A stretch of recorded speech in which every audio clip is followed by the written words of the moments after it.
How y'all doing? Good. All right. My story is one where I physically and, I rise above.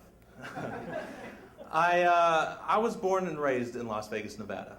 And my father always wanted to be a pilot when he was growing up. And on his 16th birthday, the dream came true, and he got his pilot's license the day he turned 16. And he went on to start a very successful Grand Canyon tour company, flying airplanes over that. And I wasn't as enthusiastic as he was growing up to be a pilot, but he was always nudging me in that direction. So for my 15th birthday, he decided that he would get me lessons to learn how to fly a glider.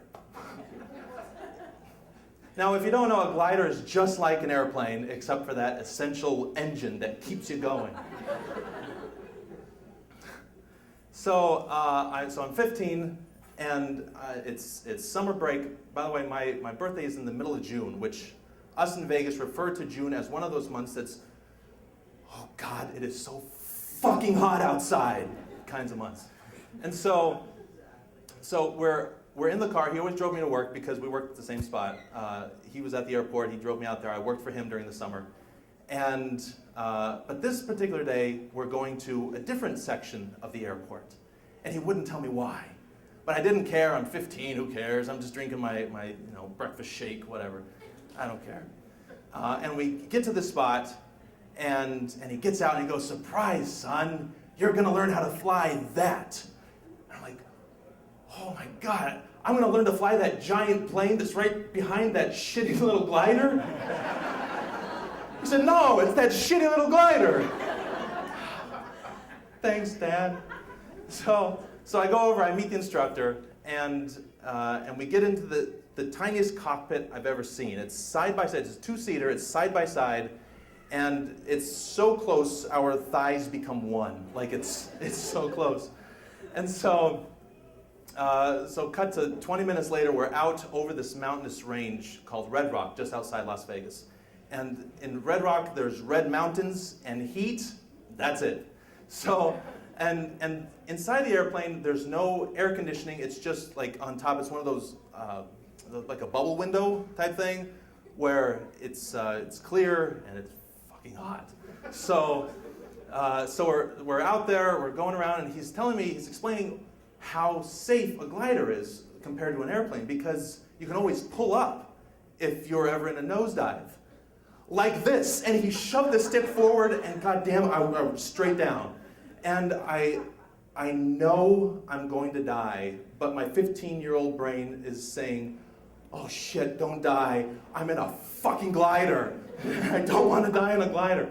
So we're going down. All of a sudden, he pulls it up, and it just comes right back up, and we're gliding like nothing ever happened. And one of the fears that I always had with flying, I was always in a plane because my dad was a pilot. One of the fears that I did always have was me actually becoming a pilot and having to take over. If something happened to my dad or something, having to take over and having someone else's life in my hands that far up in the air scared me. But we're up there, and the instructor says, "All right, take the stick," and I take it, and I'm in control, and it's amazing. And we're flying around. About 3 minutes in, it's at that point that you know that feeling that you get when you're about to throw up?